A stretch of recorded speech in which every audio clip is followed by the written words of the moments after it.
welcome to this explainer. Today, we're unpacking the true foundation of mental health. It's something that touches every single one of us, literally every day. We're going to look at the building blocks of our minds and learn how to construct a calm, supportive toolkit for our emotional well-being. Think of your mind like a house, right? It needs a solid foundation, some good structural support, and regular maintenance just to stand strong against the elements. So, let's get right into it.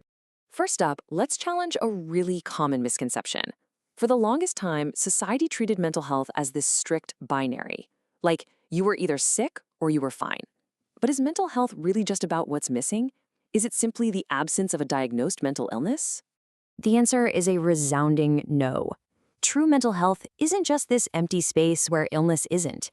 It's actually the active presence of emotional, psychological, and social well-being. It means you're actively able to cope with the curveballs and the stress of daily life. You can build healthy relationships, make good decisions, and actually work productively. It colors how we think, feel, behave, and interact with everyone around us. It's an active, ongoing process, not just a baseline. Section 1. The modern pressure cooker.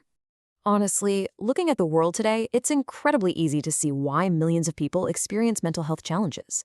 We're all juggling these intense demands from school and work.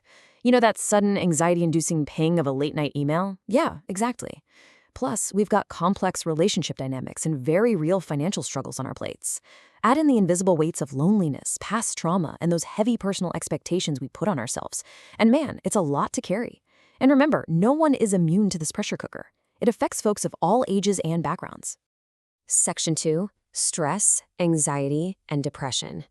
So all those daily pressures we just talked about, they often manifest into 3 really common conditions. First up is stress. Now, a little stress can motivate us, sure, but long-term stress, that takes a heavy physical toll. We're talking deep tiredness, sudden flashes of anger, tension headaches, and totally messed up sleep.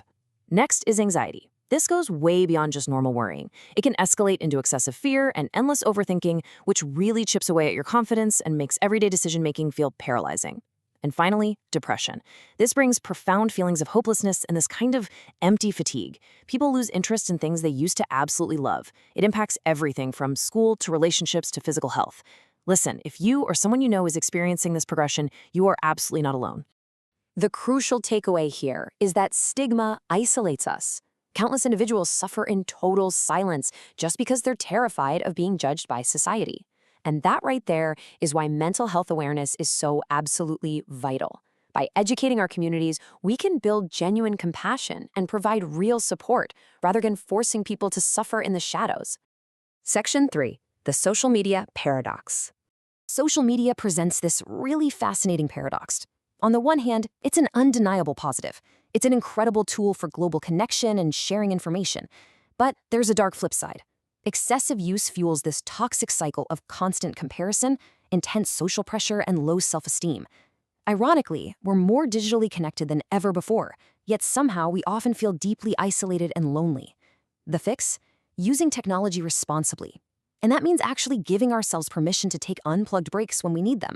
When we talk about these digital and modern pressures, we have to recognize that young people are especially vulnerable right now.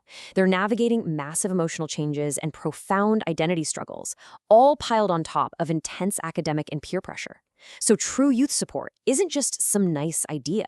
It's the active creation of safe environments. It's up to parents, teachers, and communities to step up and build spaces where young people can express their true selves freely, without any fear of judgment whatsoever. Section 4. Building your wellness toolkit.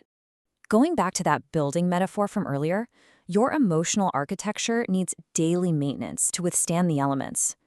Luckily, the tools for this are super accessible. It starts with the physical basics, moving your body, eating well, and seriously, prioritizing a good night's sleep. But it also takes emotional upkeep. That means talking to people you trust, maybe journaling your thoughts, putting on your favorite music, or just hanging out with supportive friends. These aren't just luxuries or treats. They are the essential daily maintenance that literally keeps your mind structurally sound. Section 5. The courage to seek help. Sometimes, though, the foundation feels a bit shaky and your daily maintenance just isn't enough to weather the storm. That's when professional support services come in as your structural reinforcement. Things like counseling, therapy, and organized support groups play a massive role here. We absolutely need to normalize using these tools. They're how we recover from burnout, how we grow stronger, and how we learn to live balanced lives. Therapy isn't some last resort. Think of it as a proactive structural upgrade. We really need a massive mindset shift in our society regarding this. Asking for help should never, ever be seen as a weakness. It's a sign of courage and self-awareness. Reaching out for professional help, admitting that you just can't carry the immense weight of that modern pressure cooker all by yourself, that is an act of incredible bravery. It means you're self-aware enough to know that you deserve to feel better. As we wrap up this explainer, I want to leave you with something to really reflect on. How will you build your emotional architecture today? What piece of daily maintenance are you going to prioritize? Will you unplug from your phone for an hour, reach out to a trusted friend, or maybe even take that courageous first step toward professional support? Whatever you choose, remember that your mental health is the essential foundation of a balanced, meaningful life. Thanks so much for joining me, and here's to building a stronger, healthier foundation starting right now.